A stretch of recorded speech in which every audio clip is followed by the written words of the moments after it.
Okay, she'll be here in a minute. All right, if you registered, there's a clipboard with everyone who registered on. Sign your name. Sign next to your name. If you're not signed up, there's a sheet with blank lines. Scribble your name out. We'll get started in just a couple of minutes. This is going to be a great tour. I'm going to have a sip of tea and I'll start talking in just a couple minutes. We're going to walk to the Bradbury, Third and Broadway. Okay, we're going to do very little introduction here, but we're going to start walking because we have a lot of ground to cover. Gordon, do you want to introduce yourself? Okay. While I have a last sip of tea. Okay. Come on up here. This is my good friend Gordon Pattison. Gordon Pattison's family owned the last two structures left on Old Bunker Hill.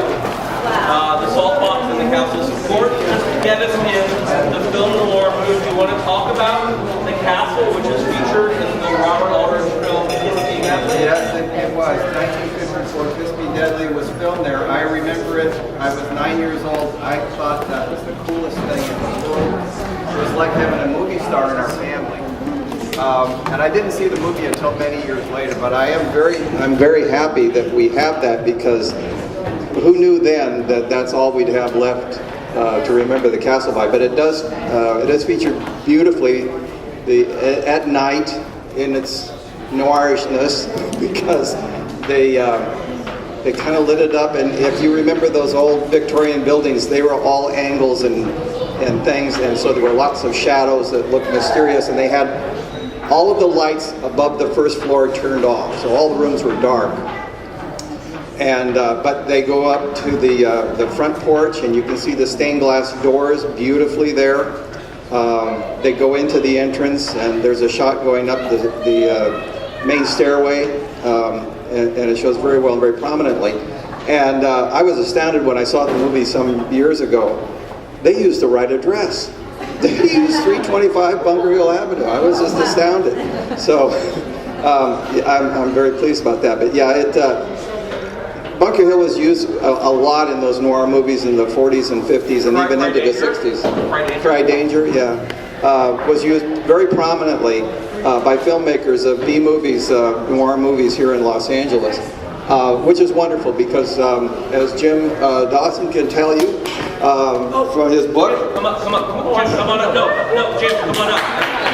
He's chronicled all the movies that were shot up there, and I'm so grateful for that. And I really highly recommend his book. But Bunker Hill wasn't really like that. It's closer to John Fante's recollections of it than mine are. But what I've said about the noir aspect of Bunker Hill is that something my son, who's an actor, said, it's all acting. And Bunker Hill played his part very well in those movies. Perfect. Yeah, go ahead. What was the castle? In its day.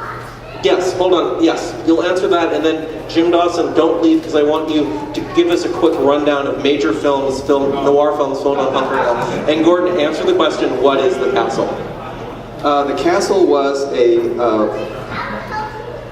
4-story Victorian building that was built in 1880 up on Bunker Hill, on South Bunker Hill Avenue, along with a number of other buildings. The names of families that were associated with the building of it are Donegan and then the Armour meatpacking people. If you know anything about Bunker Hill, it went into decline in the early 1900s, and a lot of apartment buildings and residential hotels were built up there. The rich people who originally built all those mansions up there moved out. The heyday of Victorian Bunker Hill was really about 10 to 20 years. It was over by the early 1900s. They moved off to other places. And many of those Victorian buildings were either torn down and became parking lots, or apartment buildings, or the ones that lasted were turned into rooming houses. And that's what the castle was when we had it. You had a question back there? It's not a question. I just want to say my own personal favorite of all the film noir that's easily accessible, and you're going to give us a whole list, is Dead on Arrival, DOA. And the scenes of Bunker Hill, if they are real, and I believe they are, I've seen the movie several times, are stupendous. So if people want a feeling of what Bunker Hill was like in the 40s. You're right. You're absolutely right. Yeah, from about 1946 up to, to 1969, there were several dozen films and a couple of television shows that were shot up there. The films that really jump to mind, there's a scene in the 1954 A Star is Born, in the version that was sort of put together James Mason, Judy Garland. Right, that version. There's a scene at the hotel there. The very last scene in The Days of Wine and Roses, even though the film takes place in San Francisco, and this was fairly common back then, if they wanted to do a pickup scene, in a film about San Francisco, they would go up to Bunker Hill and throw in a couple things. The films it's really spotlighted. One is a film called The Exiles, it was shot about in 1958.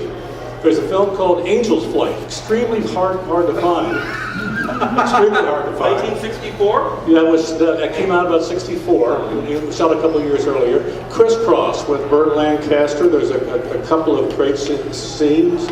A film called Chicago Calling, about 1951. Kiss Me Deadly has a couple of scenes up there. Let's see a remake of M. Oh yeah, that's right. M, which also has about a 20-minute scene in the Bradbury Building. But Joseph Losey went back and reshot M in 1950, and most of the film is shot on Bunker Hill, and it's like a time capsule. Let's see what I said. Crisscross. We'll think of more. Yeah. There's a slew of them. I want to keep moving. Thank you. Jim, tell us about your book. Maybe I missed that, but tell us about your book. Okay, yeah, I do have a book. It's called Los Angeles' Bunker Hill, Pulp Fiction's Mean Streets, and Phil Morris Ground Zero, and it's in the stores or on Amazon. Perfect. Okay, I want to get started. Has anyone seen Suzanne Lummis? Maybe she's meeting us there. She's downstairs. Does someone want to go get her? I've been looking for her. Does someone want to call her? Okay, I've been looking for her because she should Introduce her. Yeah, What's your name again? I'm Richard. Richard, thank you. Okay, she knows my name.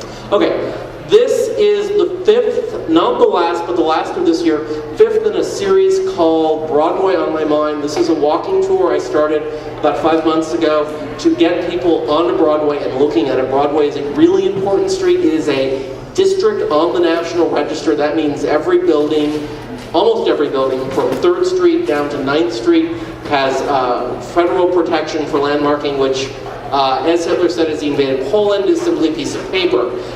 Which means, of course, as Hitler invaded Poland, Poles really have to do a lot. So everyone in Los Angeles really has to do a lot to make this piece of paper mean something. And that's the point of these tours. We're getting out and we're walking on Broadway and we're looking at things. This installment is a little different. Most of the tours in the series have focused on policy and history, and this installment we're going to branch out and do more about poetry. So Suzanne should be up any second and we'll be able to get started on talking about what Poem Noir is. But let me just say that we're really... Hi, Suzanne. Come on. Come on. I love you.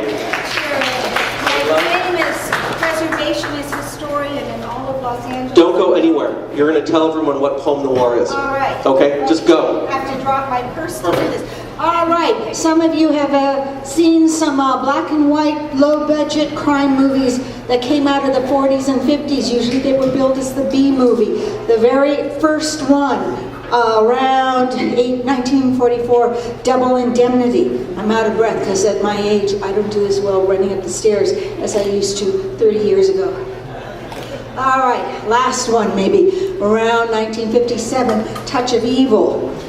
These movies usually dealt with the dark side of human nature. They also were, as I call them, a black lace valentine to the American city, the 20th century American city. They had names like The Big Combo, The Big Heat, Kiss of Death, Kiss Me Deadly, Gun Crazy, The Killers, things like that. Now, several poets, I'd say about a dozen in the country, I think now it's up to about 13, 14, use the style, the beautiful visual style of these movies, the tone and the attitude of these movies, to explore crime and also the human condition. So 2 of the poets are right here. There's another one over there.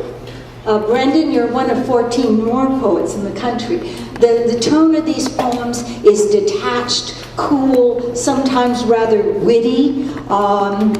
Usually, sometimes there's a dark humor involved. But the style of the film noir is used to talk about all kinds of different things. Of course, who can give me a film noir icon? Who can give me one of those sort of what do you call it? Archetypal characters. Robert Mitchum. Robert Mitchum. Oh, he was actually Robert Mitchum. Burt Lancaster made his debut. So did Ava Gardner.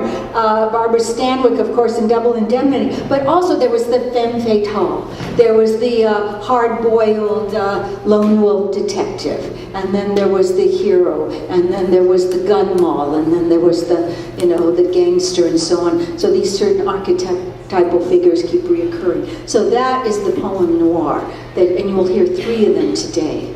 That is perfect.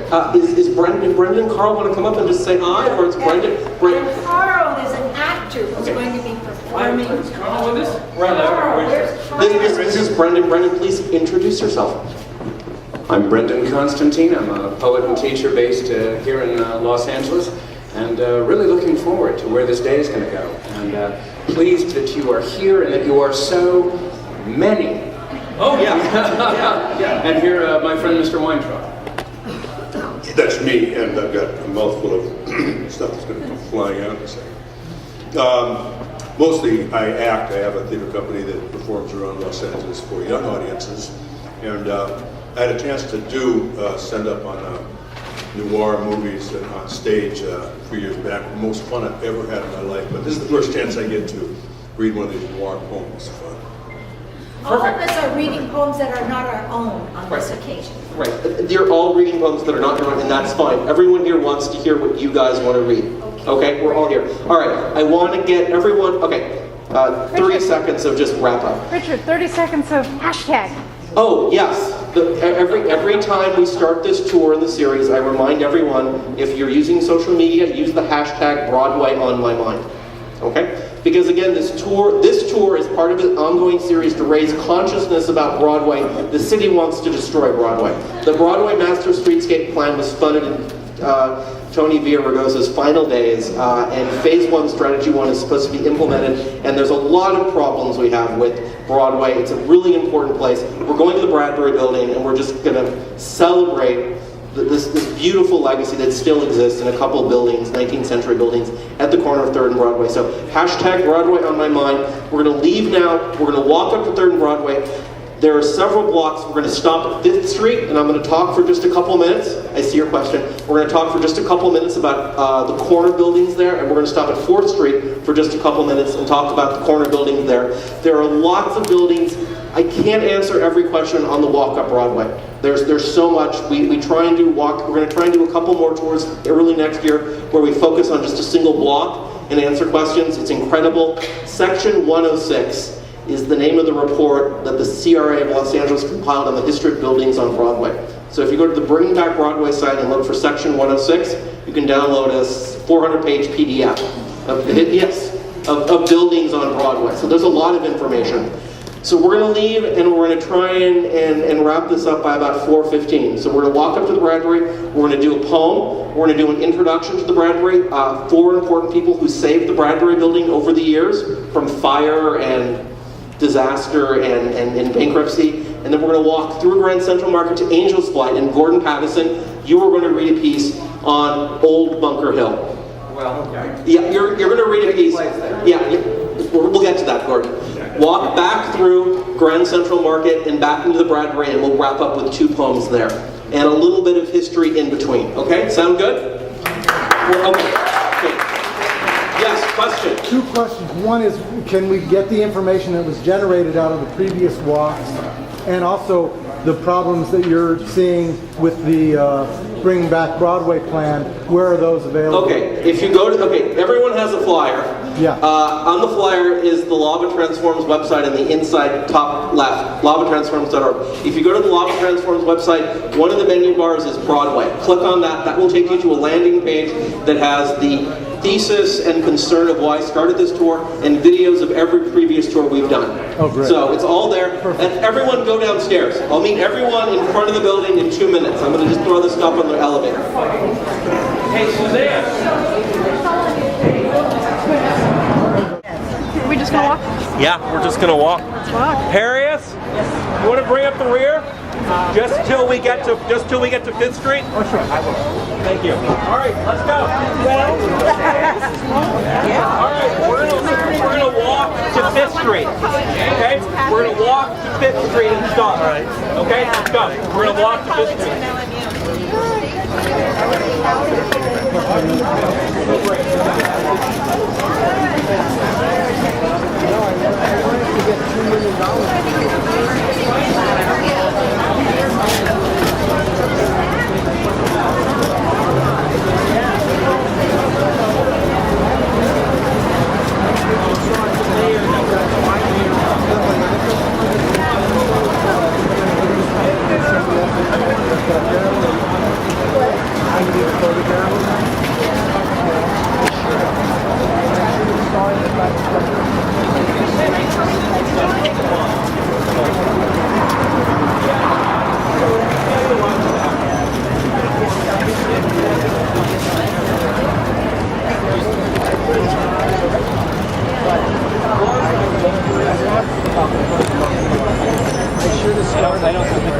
I don't think we can set it that.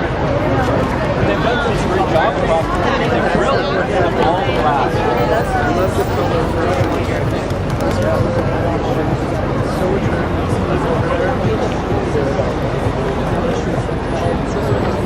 We'll stop at the market color and we'll go from the side.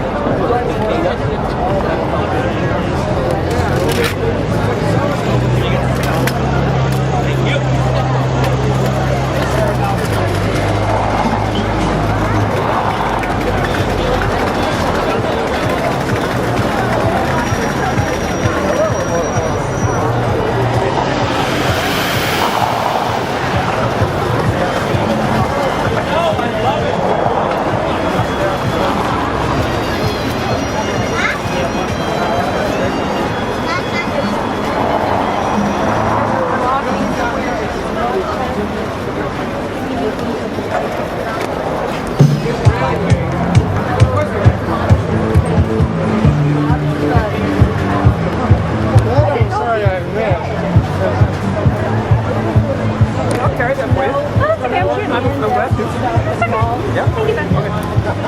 At some point I'm going to have to run over and start shooting Richard.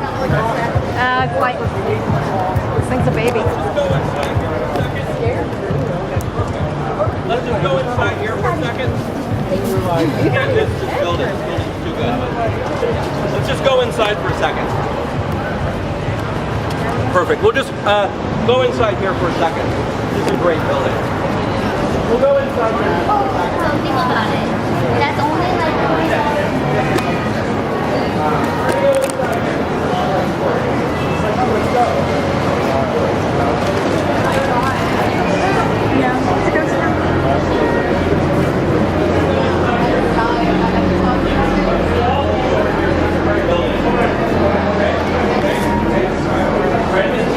Carl, come with me.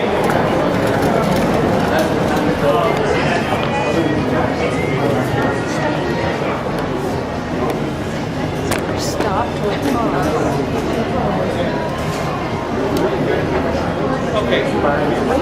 I just want to make a quick detour into this building. First of all, I want everyone to look across the street at 537 South Broadway. That is a beautiful Art Deco facade. Everyone should thank Mr. Hellin. Mr. Hellin is the man that owns this building, the building next door, and the building across the street. The building across the street has always was up through 1984 a men's store.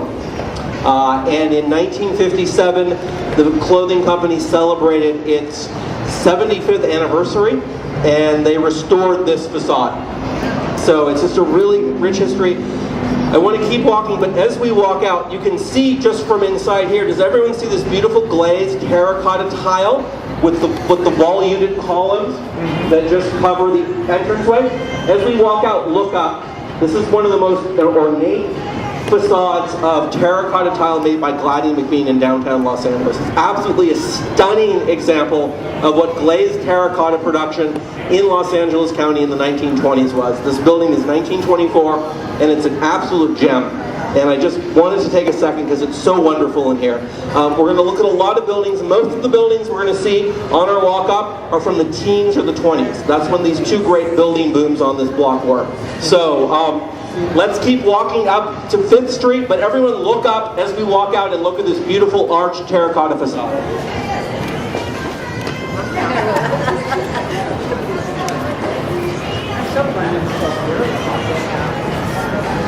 Oh, yes, people on Broadway. Well, there's a concert change here. Mr. Helen. Mr. Helen.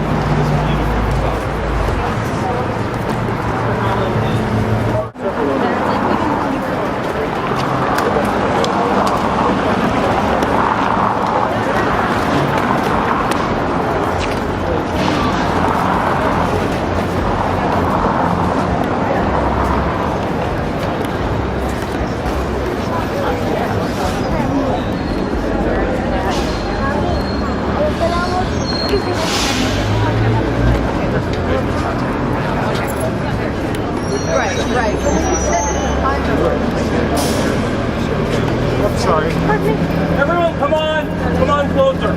And let's leave some space for people to walk. Yeah. Everyone, come on closer. Come on both sides of me. Let's even it out. Both sides of me. Yeah. Let's get close. Okay, good. All right, when we do the proper architecture tours, it takes us an hour to go through a single block. So I just want to keep this very quick. All right, let's just look at this corner. Behind you, right behind you, that is the Jewelry Trades Building. That building was built in 1912. Okay, Morgan Wall and Clements were the architect. It was a department store. The building in back of you, the one I'm pointing to with the grill work, this is the Chester Williams Building. This is 1926. This is John Parkinson is the architect. John Parkinson is the architect of City Hall, Union Station. Office spaces. This was office and small retail in the ground floor. Turning across the street, this building, this is the old Newberry's. This was built 1924, and Newberry's moved in 1949 and completely revamped it. Newberry's started a few blocks down farther south on Broadway, and after World War II, they just took over the whole building and did a major remodel. The terrazzo still says Newberry's in front as you walk in right now. And kitty corner to us, this beautiful brick and terracotta building with the beige terracotta. That building is Alex Kurtlet and Claude Beelman, 1925, and that was built as the 5th Street department store. For those poets in the audience, that's where Charles Bukowski worked for a while, in a department store. That was Milron, yes. Mr. Milron purchased the 5th Street department store, and when Charles Bukowski worked there, it was Milron's department store. So that's my, this could go on and on. It's a really interesting block. Let's keep moving, and we'll stop at 4th Street. Basically kept the top 6 floors vacant, and then in the mid-'80s, they just took it down to 2 stories. Very, very sad. The Nelson Building is tragic. Across from me, does everyone see this awful yellow aluminum, corrugated aluminum siding? Okay. Behind that siding, you can see some of the pressed brick. Okay, this structure and the one immediately next to it, it doesn't matter that you can't see the building just north of it yet because it's completely covered. But these 2 buildings are really important. The building you're looking at the corner, they're both built by Mr. O.T. Johnson. He was a founding trustee of the Occidental College with Lyman Stewart, and they actually left being trustees of Occidental College because they wanted Occidental College to be more of a Bible school And the other trustees of Occidental College said, no, we're like here, to be like a 13th century Italian university. We're not here to be a Bible college. So they left. But Mr. Johnson built 2 buildings. The building we can see he built in 1904, and it was 9 stories. John Parkinson was the architect. The building immediately north of it, that we'll be able to get a glimpse of as we pass, is 1895, and it was designed by my favorite architect, Robert B. Young. These 2 buildings are really important because the same man hired 2 very different architects to build at 2 very different building booms in Los Angeles. And so, if you look at pictures of the later building, it's markedly different than the 19th century structure built just 10 years earlier. So just very interesting meditation on how Los Angeles changed at the turn of the 19th century. And let's keep moving, and whoever gets there first, go into the Bradbury Building. Okay? All right. Love the Johnson Building. Very sad.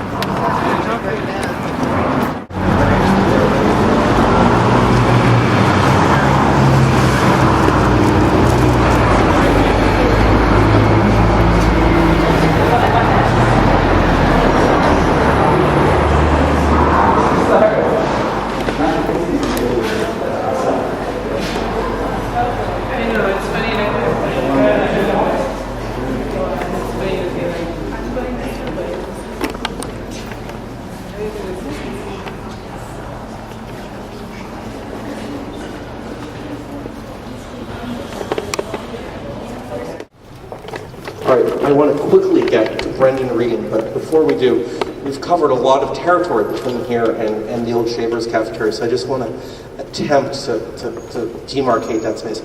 Section 106 report gives you all the history you could hope for initially on all the buildings we just passed. It's on the Bringing Back Broadway website. We're across the street from Grand Central Market. We'll go through there soon. We'll go to Angels Light. Grand Central Market was built by John Parkinson in 1896. This building we're standing in is 1896. It's George Wyman. The building kitty corner.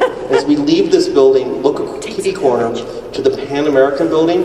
The architect that was supposed to design this building, Sumner Hunt, built the building kitty corner to us 2 years later, Sumner Hunt. We'll get into Sumner Hunt and George Wyman and men and women who've saved this building after we get Brendan reading, but I just wanted to bring everyone up to speed. So again, this is one of the most important 19th century structures left in Los Angeles. The Bradburys had a beautiful mansion at the top of Old Bunker Hill. Bunker Hill is now 30 feet lower and covered in skyscrapers, but the Bradburys, they had a really nice mansion. They were copper mines that made their fortune in copper, and Mr. Bradbury, the city of Bradbury, right, out towards Azusa, very wealthy man. So this struck, Brendan, just put yourself where you want to be, maybe sure. Up there, and you'll pick up from down here. So whatever the spirit moves you. Well, I'm dead at the end, but I don't want to get too far from everyone. Hello. Thank you so much for participating in the cardiovascular program today. So, just real quick, I'm going to read a poem by a man named Weldon Keys, who in many ways is the seminal noir poet. Like writers associated with noir, he wasn't aware that he was writing noir. Noir is a label we stuck on later. He was just writing about the world as he saw it. Do I have folks that read poetry regularly at all? Do I have poetry? I know I've got some poets here. You do? Okay, two people. And are you familiar with Weldon Keys? Yes. Okay, one of the things that makes Keys, I think, sort of perfect for this is that his life was so mysterious as well. Not only am I going to read a fairly mysterious poem, but who better to have written such a thing than a poet who mysteriously disappeared? In 1955, Weldon Keys vanished. Now, he'd spoken to some folks weeks before about possibly chucking it all in and going to Mexico and becoming a piano player. But he'd spoken to just as many acquaintances about possibly ending his life. We don't know what happened. We know that his car was found, but his body was not. And we don't know that he was ever photographed again. But he was an interesting, complex person, troubled, haunted, and wrote this brilliant poem. One last thing that I'll say about it. found right near the Golden Gate. That's right. His body, his car rather, found at the entrance to the Golden Gate Bridge. Now, another thing to keep in mind, if you're not sure about poetry, one good way to get a feeling for it is to know that poets are less interested in giving you information and much more interested in giving you a feeling. And that's all you have to do. Just as Keats said, if you get into a lake to have a swim, you're not solving the lake. You're not figuring it out. You don't immediately swim to the other side and say, we're done with that. You inhabit the water for a minute. Now, this is a poem in 3 stanzas. Does anybody know what a stanza is? Okay. It comes from an Italian word, meaning room. And this is a perfect way to understand this poem. Because Weldon Keys is about to invite you into a room where a crime has taken place. So we're going to walk through the rooms of this short poem and imagine yourself having stumbled upon a scene. And like any character in a noir story, you're looking for the clues. You're looking for the evidence. And Weldon Keys is going to show you what to look for. Ladies and gentlemen, Weldon Keys' poem, Crime Club. No butler, no second maid, no blood upon the stair, no eccentric aunt, no gardener, no family friend smiling among the bric-a-brac and murder. Only a suburban house with the front door open and a dog barking at a squirrel and the cars passing. The corpse, quite dead. The wife, in Florida. Consider the clues. The potato masher in a vase. The torn photograph of a Wesleyan basketball team scattered with check stubs in the hall. The unsent fan letter to Shirley Temple. The Hoover button on the lapel of the deceased. The note, quote, "To be killed this way is quite all right with me," end quote. Small wonder that the case remains unsolved, or that the sleuth, LaRue, is now incurably insane and sits alone in a white room in a white gown, screaming that all the world is mad, that clues lead nowhere, or to walls so high their tops cannot be seen, screaming all day of war, screaming that nothing can be solved. Thank you. Thank you. That was wonderful. He was assuring me that he has the tools of the trade, water and tea, now that I'm overcome. So I will get you some water in a minute. In just a minute. I want to set this up for my wife to take the stage. I want you to talk about why minute. I'm going to hit my mark, Kim. So focus, this is my mark, so you're just going to take the place of my mark. No, it's fine. She was on it. Okay, so this structure, 1896, was designed by an unknown architect, George Wyman. He'd come out with his uncle to design a number of structures for the Veterans Administration, several of which still stand. The Wadsworth Theater at the VA, George Wyman helped design that. He came out, he loved the climate, he had some pulmonary issues, I think just TB. He had tuberculosis and immediately went away. He worked for the architect Sumner Hunt. He was a draftsman. He was obsessed with this novel, Looking Backward by Edward Bellamy. It had just come out a few years earlier, and a lot of theosophists, a lot of socialists, a lot of forward-thinking people had formed clubs to study this novel and think, how can we, in this cutting-edge society at the end of the 19th century, create utopias using everything we know about technology and human nature to make a better world? And Wyman was sketching these manifestations.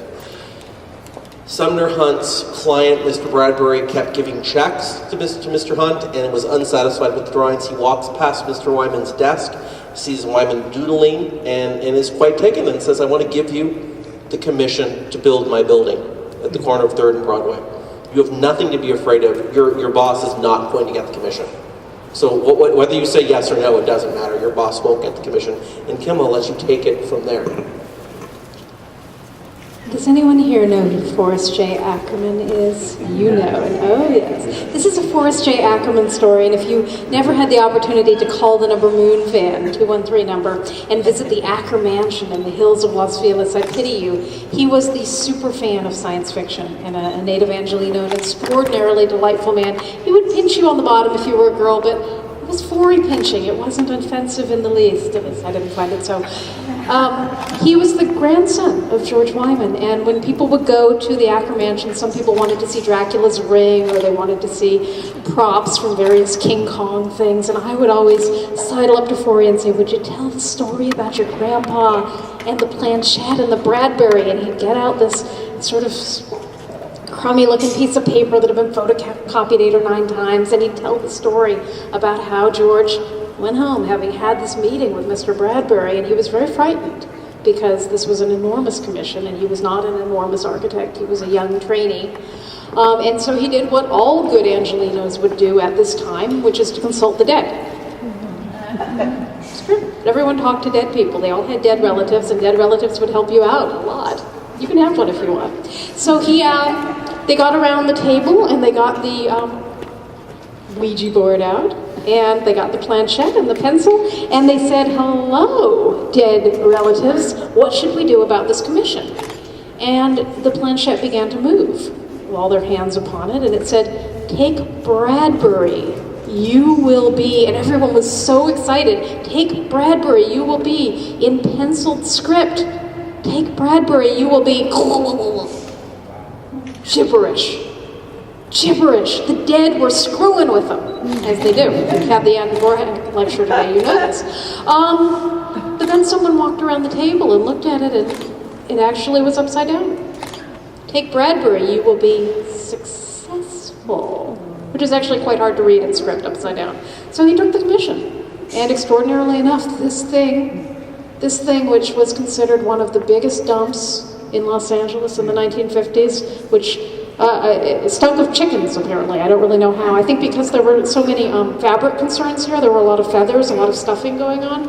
It was filthy, it was deserted, it was disgusting. It appears in noir films, as you can tell us. And yet it's still magically here, and it may be the most beautiful building ever constructed. Except for the Pantheon in Rome. Thank you. Don't go anywhere. Okay. Joseph Losey's film M is possibly one of the greatest film noir films. A lot of time is spent here in this building, just a number of films. There's a plaque behind me about Blade Runner. I don't know why Blade Runner is so important to this film. I don't know why they only talk about Blade Runner. When Blade Runner was shot here in 1982, the fire marshal had condemned the structure, and the city attorney was working with the fire marshal to demolish it. The city attorney had petitioned Building and Safety for a demolition permit, and that permit had been approved by a supervisor, and it was just going through the process of the office actually generating a demolition permit at the request of the fire marshal so it could be destroyed. So I want to hold at that at 1982. Kim, I want you to take us back to 1947, and we're going to begin this narrative of people who have saved this building. Ira Yellin is the man that saves the building in 1982, but you've probably heard of Ira Yellin, maybe a little bit, maybe not, but you haven't heard about Minnie Epp. But you will now. Minnie Epp saved this building. I don't care about Ira Yellin. His name may be on that intersection over there, and that's fine. He deserves it. He pumped a lot of money in, but Minnie put her life on the line. Minnie was the elevator operator. And in 1947, I told you there were a lot of fabric concerns. Fabric is flammable. Top floor was flaming. I mean, there were flames coming out of the sides of the building. There are photographs. It is terrifying. This building was coming down. These elevators are water powered and they're very difficult to operate. That's why they're always closed and they're not open for public use. Minnie was a little old lady from Highland Park in her 60s. She'd been working here for years. She loved this building, and she stayed at her post, and she took the firemen up to the top floor so they could fight the fire, and it was so big a fire, firemen actually fell through from the 5th to the 4th floor and were injured, but she kept going until this building was saved. And she is unheralded, and she did it. Minnie Epp. Remember her name? Minnie Epp. I'm looking forward to someone writing a poem about Minnie Epp. You have a blog, and EPP, you have a blog entry in your 1947 project on Minnie, so that might be an inspiration. Very quickly, Ira Yellin, the intersection in back of us is named after him, 3rd and Broadway, purchased this building, Grand Central Market, and the Metropolitan Water Building, which contains the $1 Million Theater, in 1984 with the help of the Community Redevelopment Agency. The CRA, as the Community Redevelopment Agency is known, they're the people that brought you the Bunker Hill redevelopment project in 1959. The reason film noir films shot on Bunker Hill look so good is by 1947, people had pretty much realized the city was going to seize all of Bunker Hill. And so why keep up your property? This is why Judy Garland's apartment is on Bunker Hill in A Star is Born, because that entire block was going to be torn down in 3 or 4 weeks. And so the studio just made a deal with the city. The whole block was empty, and they could just film as much as they wanted for A Star is Born on that block. So the CRA pumped a bunch of money into this project and the project across the street for Grand Central Market, and that's actually the Ira Yellin. When I say you know him, today we talk about downtown and people moving downtown in the new downtown. Ira Yellin invented that. Ira Yellin was the guy who in 1984 said, we should take old abandoned commercial buildings like the Grand Central Market, the Homer Laughlin Building, and turn them into condominiums, apartments, lofts, what have you, and bring people back downtown. So he's the one, and I don't want to dwell on that, but that's a whole chapter and a whole saga, and we can get on another tour and do that. I want Gordon. Where's Gordon? I'm here. Come on up, because you're going to read at Angel's Flight, but we're here and it's quiet, and we have a minute, and I want you, just because you remember this, you were here, I want you to tell us about, before we go into Grand Central Market across the street, I want you to paint us a picture in our minds. You're about 9 years old, it's a Saturday, and I want you to tell us a day in the life of you as a 9-year-old on Bunker Hill and in this building and in Grand Central Market. Okay. Well, this is a good time of day because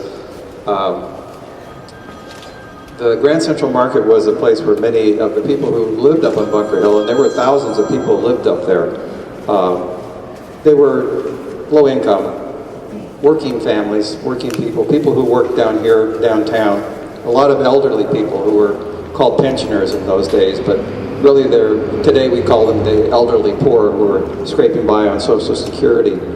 But this Grand Central Market is where people shop. There was a small grocery store up on 3rd Street near Grand, but the Grand Central Market is where people would come and do a lot of their grocery shopping.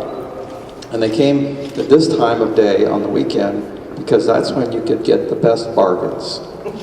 So people did come down here, and they took the Angel's Flight down from up on Bunker Hill. It was, in my day, it was still a nickel. The fare was still a nickel. And that's, the Angel's Flight was a major means of public transportation between the residences up on the Bunker Hill and down here where people shopped and worked. I remember coming into the Bradbury Building as recently as the 1960s. I came in here, and you could ride the elevator. You could go up to the top floor. There were shops and so on, places in here. I'm a dentist, and I was in dental school in the 1960s, and there was a place up there on the top floor where they sold wax patterns, and you could make jewelry. So we used to cast jewelry when I was in dental school. So we came down here and bought wax patterns up there. This is a special building. I call this Los Angeles' cathedral. This is like going into a cathedral. A medieval cathedral to me. I mean, it's very spiritual in here. And this is a quiet time of day. So it's people ask me what was it like up on Bunker Hill and the buildings up there. And this is as close as you can come to it when you come down here. It just kind of, in a quiet time, especially this time of day, the lighting that we have now. It's a wonderful place. Shall I read this? No, not yet. No, you're not done. No, you're not going to read that yet, but you're not done. I want you to do two things very quickly. I want you to talk about your family owned the salt box in the castle, last two Victorians on Bunker Hill before the city leveled it and started putting in skyscrapers. The salt box and the castle were moved. They went to Heritage Square where they were promptly burned down from neglect. I want you to give us your Proustian moment of, as an adult, looking at the doorknob of the castle and your entire childhood coming back to you in a single moment as you touched the salvaged doorknob out of the ashes of the castle at Heritage Square? I wasn't thinking of. I did write a piece about the very last day of the castle, and I didn't bring that. But at any rate, the castle, as Richard said, was burned down. The castle was that rooming house that I was talking about, Victorian mansion that my family owned. And it and the salt box, which my great uncle owned, it was two doors down, were moved. They were saved and sat up on Bunker Hill for 5 years. They put a chain link fence around them, and they sat up there for 5 years while they tore everything else down, and nothing, in essence, was built for those years. And finally, they moved them over to what is now Heritage Square. They were going to be the founding buildings of Heritage Square. They didn't do anything to protect them, really. And they were quickly burned down by vandals. I was living in Pasadena at that time and commuting down to the dental school at SC. This is 1969. And one day, I drive by, and there they were, and they're putting them back together and everything, and we were all excited about that. One day I drove by, and they were gone. They were burned down, which was a really tragic day. We were pretty upset about that in my family, that they hadn't done anything really to protect them, and they were lost. And then loss is, I look at loss as kind of a void surrounded by sadness, and that's really what's left now about the castle and what happened to it and what happened to Bunker Hill. I've gotten past all the other emotions, but as Richard was saying, I went out to, I was invited to go out to Heritage Square a while back, and in one of the buildings they have a display case, and they have some pieces and photographs of the castle and the salt box that were salvaged from the fire. And they have there the doorknob, several doorknobs, but one in particular. And they got it out of the case and they handed it to me, and I put my hand on that, and I had this spiritual experience, like I've had my hand on this doorknob before. I know this thing. And I watched Kiss Me Deadly, and yeah, it's the front doorknob of the castle. I confirmed that. I knew that it probably was, but I had to go back and look at that movie, and yes, it was. But I had this experience where that thing had been sitting in that case for 50 years, waiting for me to come back and commune with it again. Did it. Thank you. You did it. Thank you. Thank you. I want to go across the street. I want to cross the street. I want to go into Grand Central Market. But of course, I want to answer questions, if there are any. Okay, Suzanne, let's go across the street. Let's you and I confer about the schedule very quickly. It's not changing. Everything's good. Let's just turn off the microphone and make sure we've got our pacing right. So we'll leave in just a second. So we're going to go across the street, and I'll just give it a quick.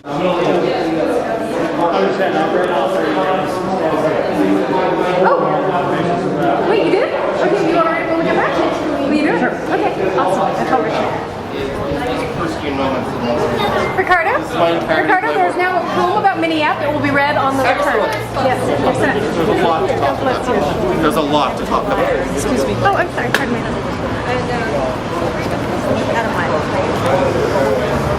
All right, why don't we, bless you. Thank you for saying so.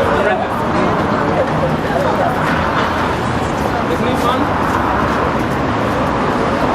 Where'd Jude go? I don't know where Jude is.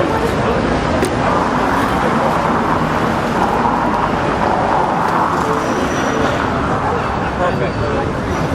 And everyone, this building, Kiki Corner, Sumner Hunt, the architect that was supposed to build this, he built that 2 years later. Ah! Yeah. So Sumner Hunt got the commission for that 2 years later. Very, very modest. Very modest.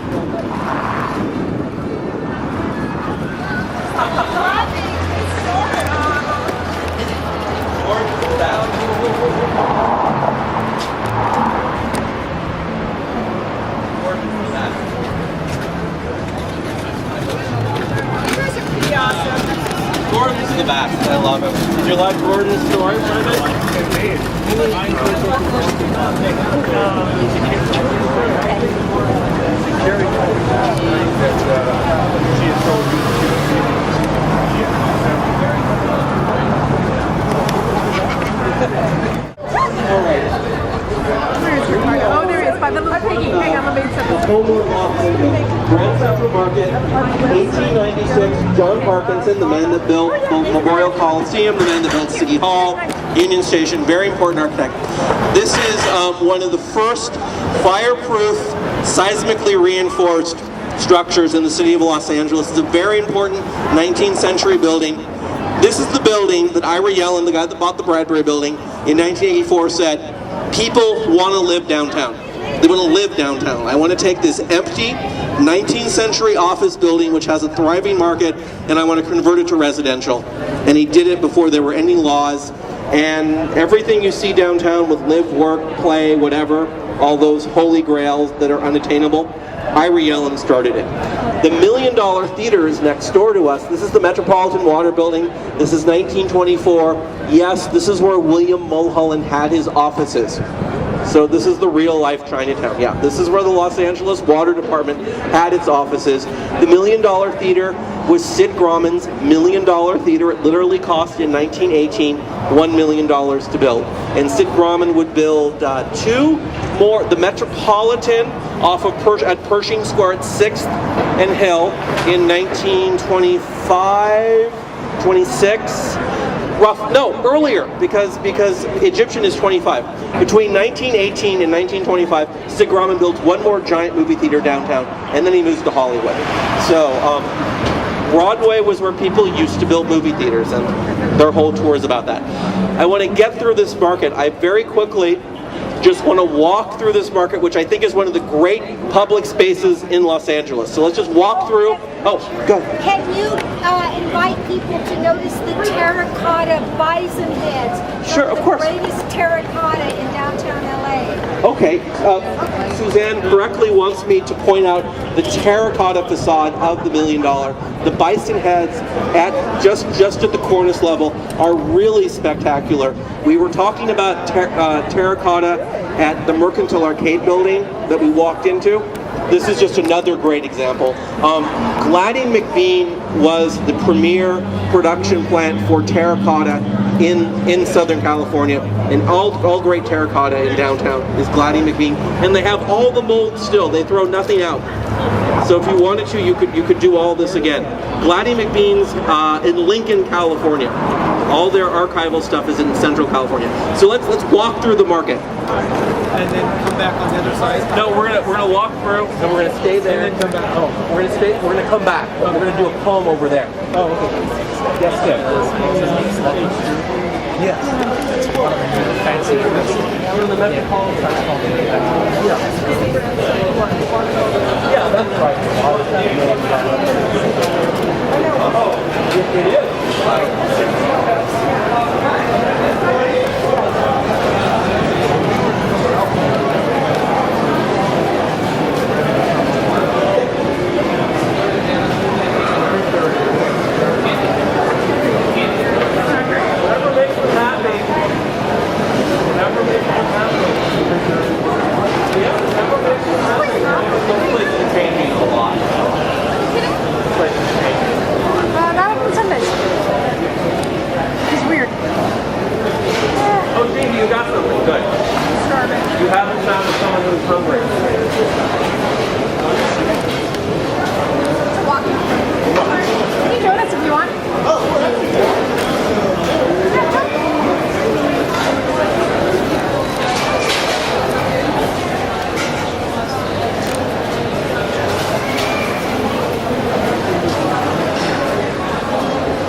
But I'm doing it.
school. I love that. A lot of things are leaving. Oh yeah, when I saw Egg Slut and the other thing, I'm like, what the hell? Really? Really? What do you think of Egg Slut? Go on. You know, in another venue, in another context, I would think it was cool as hell. Not here. Sorry. It don't belong in here. It's not valid. It just doesn't match the vibe. It doesn't match. I'm all for new places, especially when something closes and there's an empty booth or stand. I love some of the new things that have come in, but it should be more in keeping with the atmosphere. Yeah, things got to change. There does need to be new life here and new businesses. I totally do support that. Excellent. I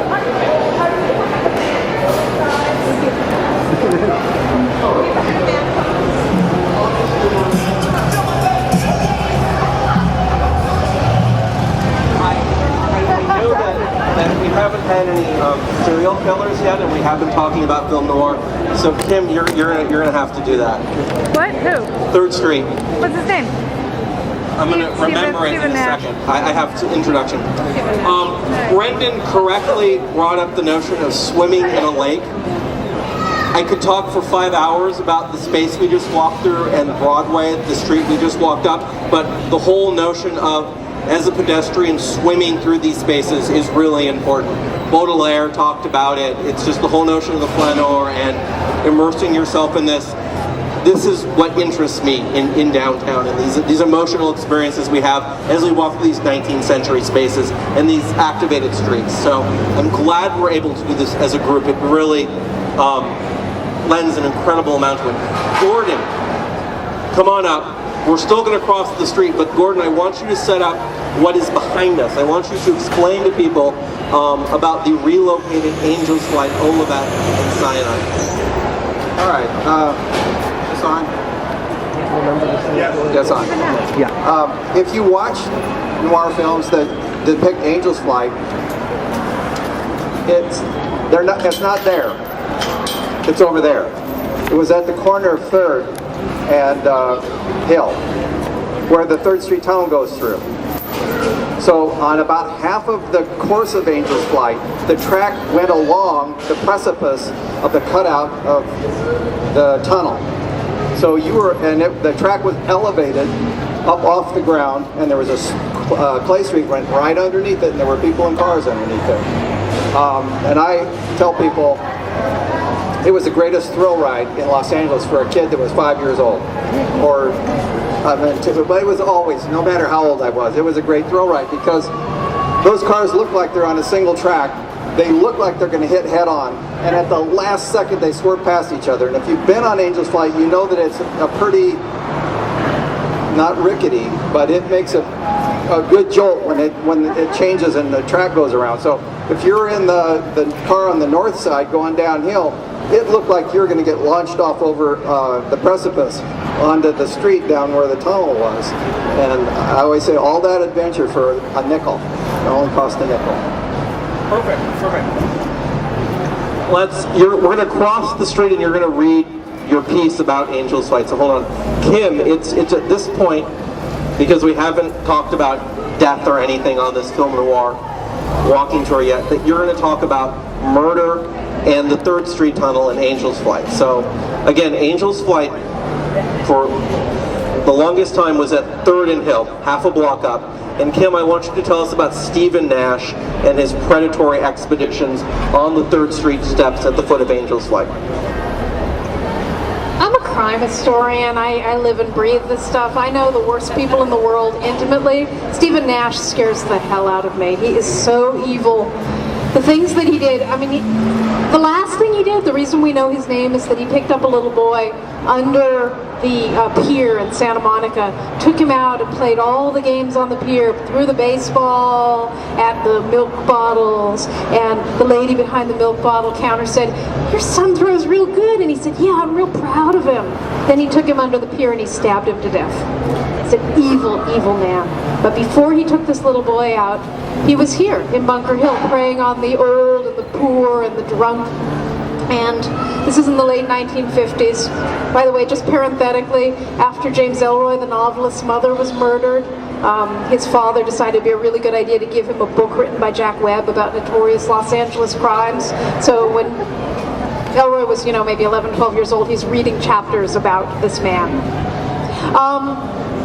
Steven Nash went into that tunnel and he found a man who was walking home on his way to the M's, which was one of the old hotels on the other side. I don't know if this gentleman was drunk or was looking for a pickup. Steven wasn't bad looking. But in any case, they were arm in arm coming through the tunnel, and Steven stabbed him, as was his wont. And this man was walking, stabbed, and they walked into the M's. He must have told him where he lived. And if this man had not uttered a horrible, ungodly groan as they entered the building, he probably would have been taken upstairs and butchered like one of Jack the Ripper's victims. But because he made this horrible noise, it did alert the night desk, and Steven Nash ran away. I'll also tell you one more thing Steven Nash did in San Francisco, not here. Someone picked him up hitchhiking, and they were having the nicest talk, and Steven said, "What's your story?" And he said, "I just graduated from school. I got a nice job with a phone company." He said, "Well, how much you making?" He said, $15 a week. Steven Nash said, "I knew right then and there I had to kill him." $15 a week, and he's proud of himself? Killed him, pushed his car into the San Francisco Bay. It wasn't found for a long time. I was walking all over Bunker Hill by myself when I was 6, 7, 8, 9, 10 years old. Steven Nash never got me.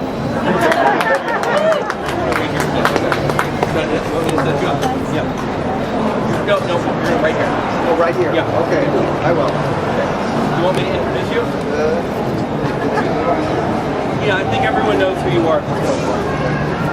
All right. This is something that I wrote. This is not particularly, well, it's not noirish at all. How many people know John Fante? Okay. Everyone knows John Fante. John Fante was a writer and lived up on Bunker Hill in the 1930s, and it was a very special place to him. How many people have read Ask the Dust? Okay. And Dreams of Bunker Hill? Okay. You'll recognize elements of this. It's entitled Gordon Pattison Meets John Fante at Angel's Flight. And this is a fictional encounter between my father, who was also named Gordon Pattison, and John Fante. Although I have no knowledge that they ever met, it's based on real historical facts. They were neighbors living up on Bunker Hill in the 1930s, just a few doors from each other. A while ago, Richard and Kim and I and John Fante's daughter, Vicky, met down here, and we walked around, and we went down to the library, and we were looking at old maps of Bunker Hill. And we realized that our fathers lived just a few blocks, well, not even a few blocks, a few doors from one another at that time. My father sold newspapers at Angel's Flight, and John Fante wrote it on his way between his apartment in the Alta Vista on Bunker Hill and downtown, where he worked at the FP Fay Building. H.L. Mencken, who corresponded with John Fante and published some of his stories in the American Mercury, was also a favorite of my father's. I have no doubt that my father and John Fante passed each other on the street a number of times, and maybe even encountered one another face to face. The scene is the upper terminus of Angel's Flight at 3rd and Olive, up there. It is afternoon, like now, and 10-year-old Gordon Pattison is selling newspapers, as he does every afternoon after school, to help his family make ends meet during the Depression. Angel's Flight is a major piece of public transportation for the area, the means by which people commute from their homes on Bunker Hill to work and shop downtown. Afternoon is always busy on Angel's Flight. A young man approaches whistling. His name is John Fante, and he looks happy. Seeing Fante approach, Gordon Pattison offers him a paper. "Buy a paper, mister? It's just a nickel." "Sure, kid," replies Fante, handing Gordon a nickel and taking the paper. "Say, I've seen you and your friends in the neighborhood before. You must live around here. What's your name?" "It's Gordon Pattison. Yeah, I live up on South Bunker Hill Avenue." "Well, so do I," says Fante.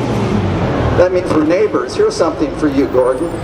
A look of surprise comes over Gordon's face. "Gee, mister, thanks. This is $1. "It's okay, kid," says Fante. "I'm a great writer, or I will be. I just sold a story to Mr. H.L. Mencken at the American Mercury for $50. Remember his name, kid. He's a great man, and he's famous." "$50, that's a lot of money, mister." Maybe I should become a writer. I love to read and I'm at the library all the time. After a short pause, Gordon goes on. But my mother says the way to make money is to own property. That's what we're saving our money for now. Listen to your mother, kid. She sounds like a smart woman. Still, if you want to be a writer, you have to do a lot of reading. I go to the library all the time, too. What's your name? Asked Gordon. Have I heard of you? It's John Fante. Remember my name, too, because someday I will be famous. Where are you going, Mr. Fante? Asked Gordon. Are you going to work? Not me, says Fante. Not anymore. I'm a writer. That's how I make my living now. I'm going downtown to buy a suit of clothes, some dinner, and have some fun. You know, celebrate the sale of my story. Fante goes over to the ticket booth, hands in the nickel, boards Angel's Flight, and heads downtown. The next day, they encounter one another again. Fante is wearing a new suit, but this time as he walks up 3rd Street and crosses Olive towards Angel's Flight, Gordon notices that Fante does not seem as happy as he did the day before. Hi, Mr. Fante, buy a paper today? Not today, kid, says Fante. Why not? What's the matter? Asks Gordon. In a tired voice, Fante replies, I'm broke. What happened to the $50 you had yesterday? Asked Gordon. I spent more of it than I wanted to downtown last night. What happened? How'd you lose the money? You don't want to know, kid. A couple of women talked me out of it. I guess I'll have to do some more writing and sell another story. Only problem is I'm fresh out of ideas right now. After a short pause, Gordon says, maybe you should write a story about what happened to you last night. Fante smiles. You know, Gordon, that's a good idea. That's what writers like me do. And if I keep having experiences like the one I had last night, I'll have enough material to write novels instead of the short stories I've been doing. Then I'll be able to make some real money, and I'll be your best customer. You were pretty generous with me last night, or yesterday, says Gordon. I'd give you back the $1, but I gave it to my mother. Fante smiles. It's okay, kid. I've still got a nickel. Instead of boarding Angel's Flight, this time Fante heads to the stairs next to Angel's Flight. He wants to save his last nickel to buy a cup of coffee from a pretty waitress at a little place he knows downtown. As Fante turns to go, Gordon notices that Fante seems happier. He's whistling again, just like yesterday. Gordon, that was wonderful. Carl, are you ready for us to run back to the Bradbury and pick up your spot? Okay, would you mind leading the way for us through? Just wait for us on the Broadway side, and we'll be right behind you. All right, let's go. Gordon, again, thank you. That was excellent. You're going to take poetry classes with Suzanne in addition to your memoir writing class. Okay. That's what Suzanne's decided.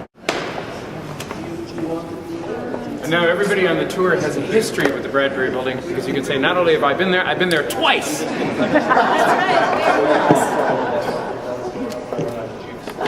Okay, I think we're all here.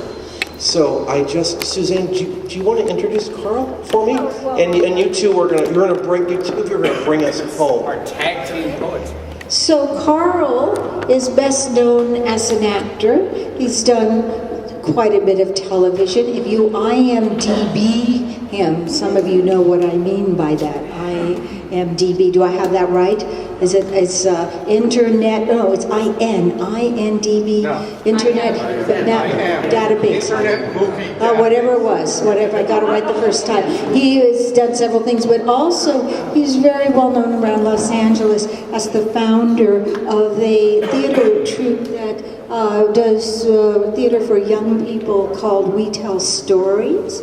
And I heard him recite part of a rhyming poem that he wrote and developed not too long ago, and I heard that, I thought, dang, here's somebody who is up to the challenge of presenting a poem in the Bradbury Building. None of us today are reading our own poems, not even those of us who are poets. So he will be reading a poem by a really wonderful contemporary American poet, Lawrence Robb, and you will hear that tone of detachment that is so characteristic of the noir poem and this very dry, understated sense of humor.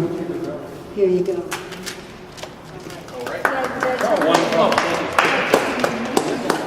I hope so. This is called The Assassin's Error by Lawrence Robb. When in doubt, have a man come through a door with a gun in his hand. Raymond Chandler. He comes through the door, the big gun in his fist. He says, "Nobody's going anywhere." Nobody was. Nobody's even here, except me and this bottle of scotch, and I'm used to waiting. He tells me to explain about the pearls because he knows ways to make me tell. However, I know nothing about them. Nothing about Mr. R or the big man. And nothing about Oregon, where I have never lived at any time in my life. Perhaps I'm lying, but he's convinced, although he will shoot me anyway, which I understand. Perhaps I say, "What can I?" But probably I just finished my scotch, which is third rate, but effective. Mine, you understand, has been a temporary disguise, which may or may not be explained at a later time. Its importance to the story lies in the discovery of the body by the detective tomorrow.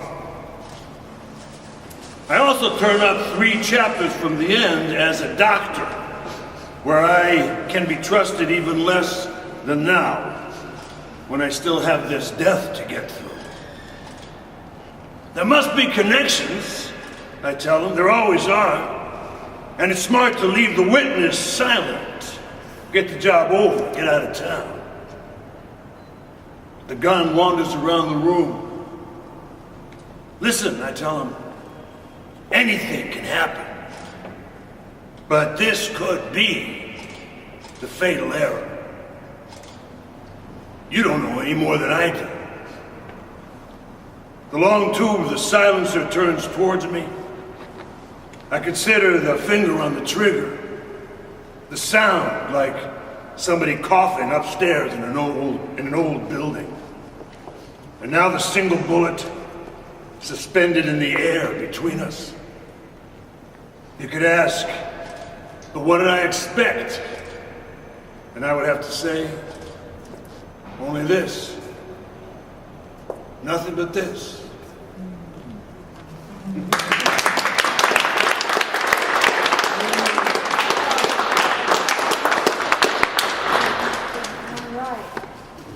Carl, thank you. That was fantastic. It's a good poem. That's a very good poem. Raymond. Lawrence Robb is the poet. Lawrence Robb, I love it. Suzanne, you're gonna bring us home. Wait, do we want to do the new poem first and then bring it home? Oh, We have a new. we have a poem on Minnie Epp. Well, yes, I'm Jim. And sure. Just while Yes. while Kim was saying to write something, Minnie Epp, I was just doing a little scribbling, and Fanny saw me writing, and so I just wrote 2 quick stanzas before we stepped outside. Minnie Epp, elevated fireman to the top floor, or flaming inferno. Save the Bradbury Building. History can't be ashes. The present is built from the past. Edifices are constructions of uplifting hopes. Thank you. Suzanne, you're gonna take us home. Yeah, and I want a backdrop, though. I need Okay. a backdrop. You need a backdrop. What do you need? I will do this. So I need my audience to come over here. So I need a backdrop, because otherwise if I lean back and there's no backdrop there, I'll just fall over. Plus, I really like this wrought iron elevator here, not for public use. All right, so my name is Suzanne Lummis. I'm going to dedicate my reading to who has picked up a copy of the Los Angeles Times Today, the Sunday Times. Then several of you know the very well-known poet, nationally known poet who lives in Los Angeles who just died. Does anybody, I know the poets know. Who else knows?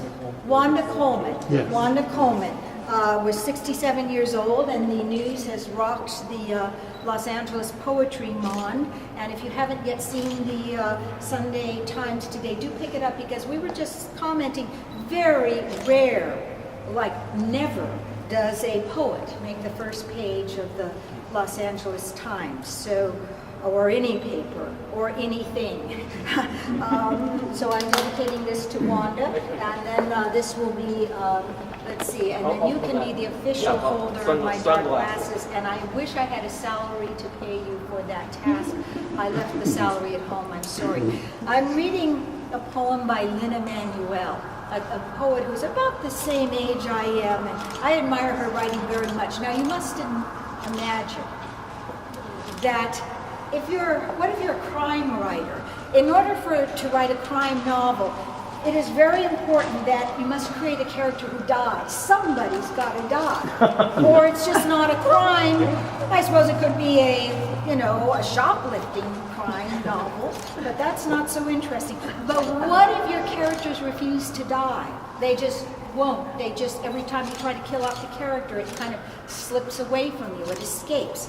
So Lynn Emanuel writes about this in a poem called The Murder Writer.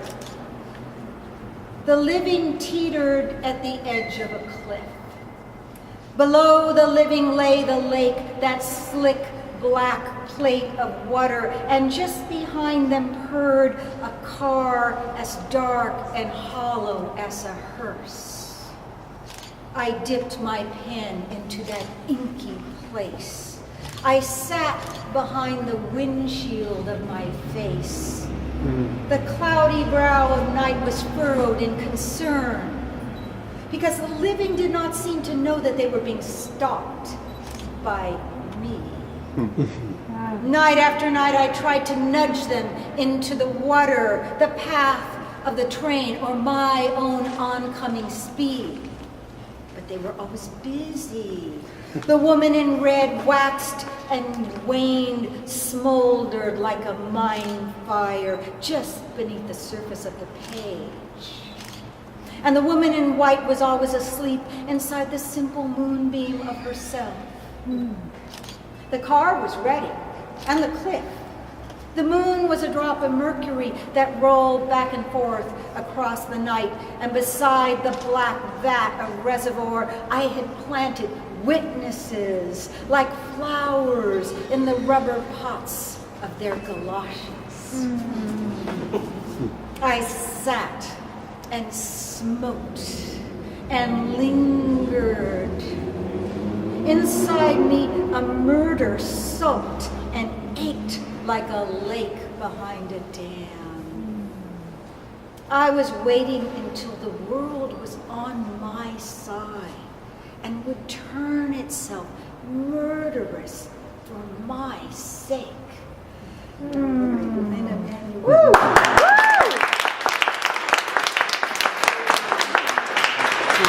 Here are your glasses. I think for time's sake, I want to just bracket this event as wrapping up. Kim, I know though that we talked about you talking about the history of. I want to give everyone enough food that has to go. But if you have another 5-10 minutes, in the course of our research on Broadway, we've unearthed some really interesting anecdotes about a traveling circus show just across the street that Kim would like to share. Why don't I do it here? It's beautiful. Yeah, we're going to do it right here. Beautiful. So I know that there's some people that have to split. Carl being one of them, I want everyone to thank Carl again. I have a restaurant that I have to open at 5 o'clock. There you go. So Carl, thank you.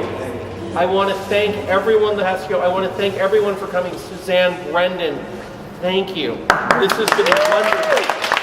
Thank you for inviting us and for making us so welcome. This is, so much of Bunker Hill is this really interesting artifact of popular culture that has a strong foothold in film noir, and it's this lost piece of culture. And so much of what Kim and I are interested in is this sort of fleeting ephemeral thing that is sort of the detritus, the flotsam and jetsam of culture. And it's so nice to just connect everything with poetry, because poetry talks about things that are really hard to talk about. And the things we're interested in Bunker Hill and downtown are very hard to talk about. So it's really great to put all this stuff in the context of poetry readings to get everyone out of the mindset of linearity and policy decisions and policy milestones and quantifying transit use and buses and into these realms that are really difficult to describe. So thank you. Very, very This series will resume next year soon. I think we'll resume with some work down at 9th Street with the Ace Hotel. They're going to reopen, and there's a lot to talk about all these beautiful buildings. I think we're probably going to do just a tour just on the Burns Costume Factory, which became it's down on 9th Street. Very interesting structure. A lot of history. Burns was actually an early cinema mogul, so really interesting history of that. Kim, we're going to do this in here. When we leave, you're going to walk out and you're going to notice, as you look kitty corner to that beautiful 7-story brick building that Sumner Hunt built 2 years after this building was built. There's a wedding chapel. It's a 1-story wedding chapel. That used to be the Boston Dry Goods Company. It opened in 1894. It was the precursor to Robinson's. The Boston Dry Goods Company would become Robinson's. Robinson's is this beautiful glazed brick structure at 7th and Grand, which is now a server farm for the internet. But in the interim, this 4-story building, which used to house Boston Dry Goods, was many things. And Kim, I thought you'd just spend a minute or two to tell us about it, because it is really quite interesting. Pardon me for reading. It's a little complicated. Oh, can I give you the mic? I know that your voice is a little soft. Okay. No, I'll project. Okay. It's fine. Oh, you're all the way up. Can you hear me? Yeah. Okay. I imagine most of you have heard of the Panama Pacific International Exposition in San Francisco, the big fair, when they opened the Panama Canal. Well, the Panama Pacific International Exposition had basically a circus sideshow. It was a big part of it. You think of it as being very grand and opulent and cultured, but really it was, two-headed geeks in jars. So when the fair closed, there were a lot of entertainers who were looking for work, and a very clever promoter brought them all down here on Broadway. And in December of 1915, basically PPIE South, not the San Diego version, but the sideshow, opened right here, and it was here for quite a while. It was called the Los Angeles Prosperity Carnival and Indoor Fair in the old Boston Dry Goods Building. And the first night they had a show, 5,000 people came. And it was a 30-day run for 150 shows, that's performers, 200 concessions. So it was pretty big. They basically took over the entire department store. The fair began with the wedding of Mr. Midget to Miss Midget. That's La Hosmatina to Elise Broke. They were popular residents of Midget City. This troupe appeared under the leadership of Prince Ludwig, ostensibly a wee member of European royalty. Miss Midget, FYI, is a suffragette. I don't think it was a real marriage, though. Prize rabbits and pigeons by the hundreds were exhibited, with LA clubs competing against Pasadena. Miss Blanche Payson, popular 6'4" policewoman from the PPIE, was on display. In her uniform, she was described as a copette. And I've been thinking we could use some copettes on the street again, so I'm going to send a letter to the chief. On the 3rd floor, there was a grand cat show organized by the newly formed Southern Cat Club, featuring prize-winning kitties from overseas and around the country. The 5th floor was transformed into an oriental village, stuffed with young lovelies, each of them a, quote, real Egyptian princess, and a talented dancer. They also had a pet serpent named Zoo, and Turkish cigarettes and water pipes available for rental by male visitors. This show was actually developed for the 1893 Chicago Fair and had been on tour ever since. Do the math. I think these were the daughters of the original performers, but it's really quite cool. And then for those of you who have heard Peppers talk about burlesque, I mean, it's just a lovely continuum here in downtown LA. One of the high-class attractions of the fair was In Old Hawaii, a song and dance show. I guess that meant no one took their clothes off. There was also a human fish who appeared to eat, drink, and sleep inside his tank. And the Cuban-born Siamese twins, Josefina and Guadalupe Hinojosa, were on display. But wait, there's more. All the way from Van Nuys, 500 high-class chickens. Yes, under the directorship of W.P. Winsett of the Chamber of Commerce, locals have brought their best birds to show off the suitability of the San Fernando Valley as a center of chicken ranching. ranching. The first such ranch opened just 3 years ago. Now there are 150 of them. Think about it. The aim is, quote, to make Van Nuys the Petaluma of Southern California. Favorite entrants include Lord Woodlawn I, the great white leghorn rooster, and Sport, a barred Plymouth Rock. Also on view, fighting cocks battling in cages. Yeah, not so nice. For the kiddies, Santa gave gifts beneath one of the largest Christmas trees ever brought to Los Angeles. Yes, that is a real tree. Okay, here's where it gets dark. One of the weirdest elements of the fair was the Baby Bollinger show. How many of you know who Baby Bollinger is? Thank God, it's horrifying. You're gonna have nightmares tonight. Baby Bollinger was a wax replica of the malformed Chicago infant whose death the previous month, yes, sideshows work quick, had been national news. Baby Bollinger had the misfortune to be under the care of Dr. Harry Hazelton, a proponent of euthanasia and eugenics, who not only convinced the parents to let their, quote, sure to become a criminal baby die rather than attempt any life-saving surgeries, he actively sought media attention for doing so.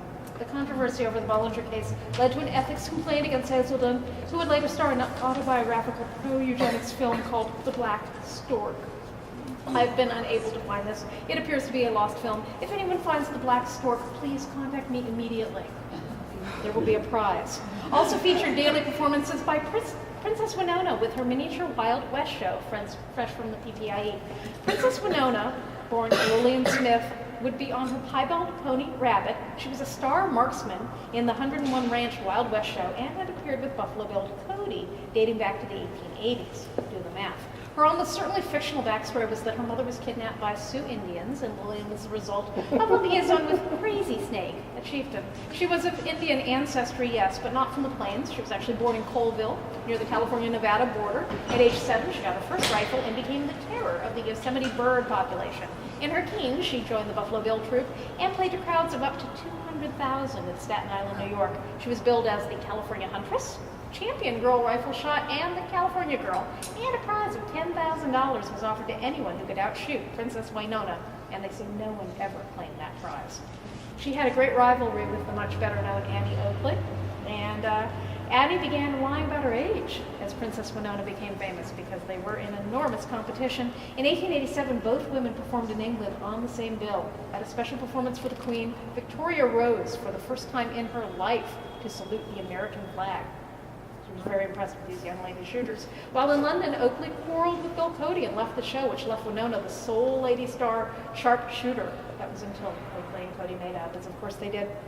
Now, Winona didn't have a lot more years of performing in her. You know, your eyes tend to go as you get older, and then there's always the drinking and the husbands. Anyway, she got a little plump. She was heavy on the sauce. She had several unhappy liaisons. So by the time she played the Prosperity Carnival, she was probably not the star she had once been, but if you would look at the promotion, it would be as if she was a teenager again. That's just the way that you did it on the sideshow. She still did such tricks as shooting out a candle flame or the ashes off a man's cigar, and those were big crowd pleasers. She retired 10 years later in 1925, lived out her days on a ranch in Oklahoma with many old West Show friends, and they must have had a lot of fun around the campfire. And she had dozens of stray dogs that she cared for, so they became her friends at the end of her life. However, she obviously had not enough dogs, because 1930 was an unusually bitter winter, and the cold took her at age 59. But she was here, as were all the great sideshow performers. I recently discovered that Zip the Pinhead himself was on Main Street in the teens. Wow. And, Right across from what is St. Viviana's. Yeah. And if you get on our Hotel Horrors and Main Street Bites, which is coming up in early December, we'll tell you all about how Zip was on Main Street. But I like to talk about Princess Winona because she's completely forgotten. But go home and Google her. She has wonderful posters. She's really a delightful character. Tim, thank you. Thank you. Thank you. This building, as you walk out the door, you're going to look kitty corner, you're going to see the 7-story building, the Pan American building. The next building is a 1-story wedding chapel. That is all that remains of the 4-story Boston dry goods building. Okay, so that's where all this took place. I want to thank everyone for coming. Everyone thanks Suzanne again. Thank you, Thank you, Richard and Kim. You're amazing. Thank you. Everyone go home and watch Joseph Losey's M tonight, or Act of Danger, or The Indestructible Man, which is filmed both here and on Angel's Place. Indestructible Man, Lon Chaney. I'd like to point out something before we leave this old Victorian building, one of the last and the best preserved. I just saw something that just speaks Victorian Los Angeles to me in those old buildings. That's up on that second landing. The bricks, the carved wood, the low amber light and the shadows, that is Victorian Los Angeles. No one has to go anywhere. I think we have another 10-15 minutes before they close the building. So please feel free to soak up the ambience. I want to thank everyone. We'll pick up these tours in the new year, probably in February. Hashtag Broadway on my mind. I want the mayor's office listening. I want city council listening. Broadway is a great street. We're all very concerned they want to destroy it. So let's all get out the social media. Everyone, thank you so much. Thank you.